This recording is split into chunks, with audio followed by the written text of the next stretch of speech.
اقترب نادي برشلونة من حسم صفقة اللاعب البرتغالي جواو كانسيلو قادما من نادي مانشستر سيتي الإنجليزي. وبحسب الصحفي الإيطالي الموثوق فابريزو رومانو فإن الناديان اتفقا على انتقال اللاعب البرتغالي جواو كانسيلو إلى نادي برشلونة، والصفقة سوف تكون على سبيل الإعارة لمدة موسم واحد فقط مع أحقية الشراء بشرط إلزامي.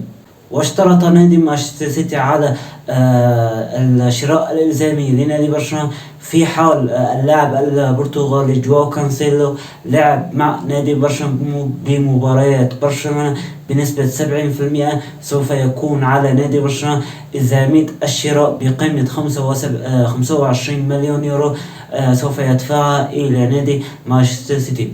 وأيضا الشرط الثاني في حال برشلونة تخطى مرحلة المجموعات من بطولة دوري أبطال أوروبا وتأهل إلى دور 16 من بطولة دوري أبطال أوروبا، سوف يكون على برشلونة شراء اللاعب إلزامي، وسوف تتراوح الصفقة ما بين 25 إلى 30 مليون يورو مع المتغيرات لصالح نادي مانشستر سيتي الإنجليزي. كيف سوف يكون طريقة لعب نادي برشلونة الإسباني في حال مجيء اللاعب البرتغالي جواو كانسيلو؟ كما نعلم منذ رحيل داني ألفيش عن صفوف نادي برشلونة، ونادي برشلونة يعاني جدا من الظهير الأيمن، وأتى لاعبين كثيرا وغادروا لاعبين كثيرا، ولكن لم تأتي مثل جودة داني ألفيش في الظهير الأيمن.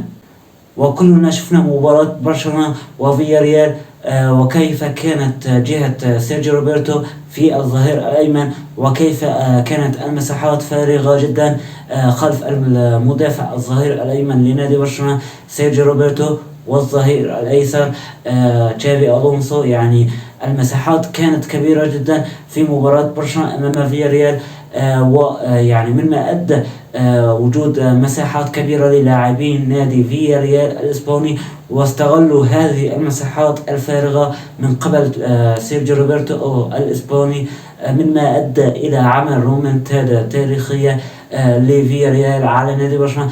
طبعا بالنهاية برشلونة قلب الطاولة أيضا على فياريال، ولكن المباراة كانت مجنون جدا وجميلة جدا، ومن أمتع مباريات في هذا الموسم ما بين فياريال وبرشلونة. الإثارة كانت موجودة، والحماس كان موجود، والأهداف كان موجود. يعني في هذه المباراة سجل 7 أهداف فقط في هذه المباراة.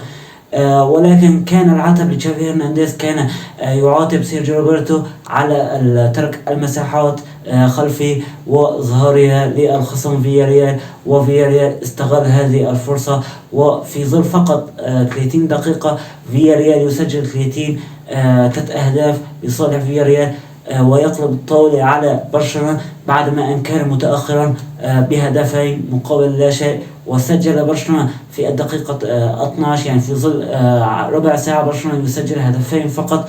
يعني مما أدى إلى القول أنه مستحيل فياريال يرجع بالنتيجة أمام برشلونة بعد أن سجل هدفين، وتراجع أيضا فياريال إلى الخلف مع تقدم لاعبين نادي برشلونة. ولكن لاعبين فياريال في هذه المباراة قدموا مباراة استثنائية، ضغطوا على اللاعبين نادي برشلونة. فياريال كان الأخطر في الشوط الأول، وكان الأقرب لتسجيل الأهداف لصالح فياريال. طبعا واضح جدا لماذا كانت خطورة فياريال على نادي برشلونة، لأن المساحات فاضية كانت جدا لمهاجمين فياريال، بالأخص جهة سيرجيو روبرتو على الظهير الأيمن. كوندي قدم مباراة ولا أروع من هيك، وأيضا كريستنسن، ولكن لا نعلم هل اللاعب مصاب بعدما أن تبدل ما بين الشوطين ونزل بدله إيريك غارسيا. أيضا فرانكي ديونغ قدم أروع وأجمل مباراة له مع نادي برشلونة.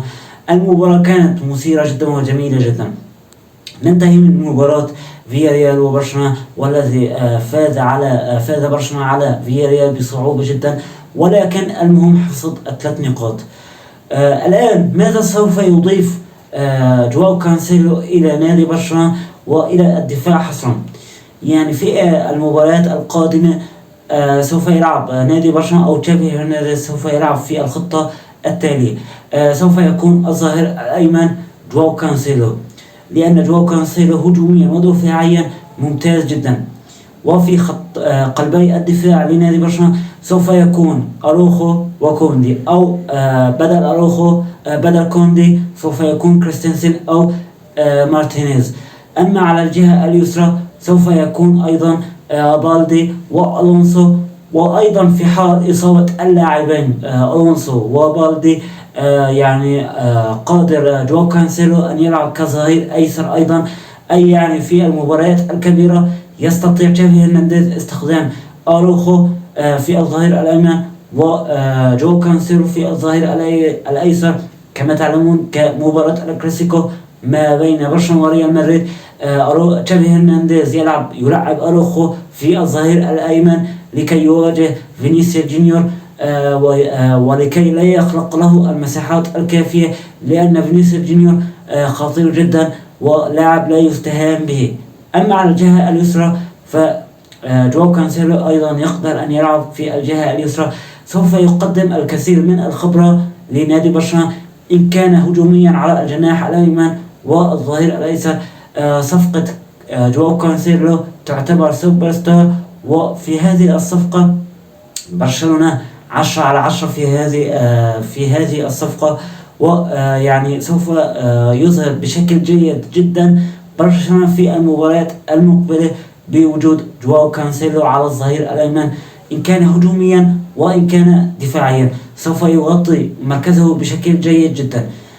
الآن يعني التساؤلات كلها كيف سوف يكون برشلونة في دوري أبطال أوروبا. قرعة دوري أبطال أوروبا سوف تكون يوم الخميس المقبل، وسوف تكون خصوم نادي برشلونة قوية جدا، والتصنيف الثاني الخصوم أقوياء جدا لنادي برشلونة. ونتمنى أن تكون مجموعة نادي برشلونة متوسطة وليست كالموسم الماضي. الموسم الماضي كانت قوية جدا، مما أدى إلى خروجه من دور المجموعات من بطولة دوري أبطال أوروبا والذهاب إلى الدوري الأوروبي.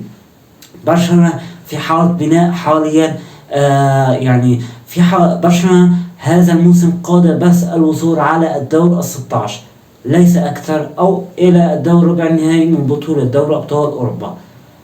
يعني برأيكم أنتم أيضا كيف كان أداء برشلونة في المباراة أمام فياريال، وكيف سوف يكون شكل برشلونة في دوري أبطال أوروبا؟ شاركونا رأيكم في التعليقات.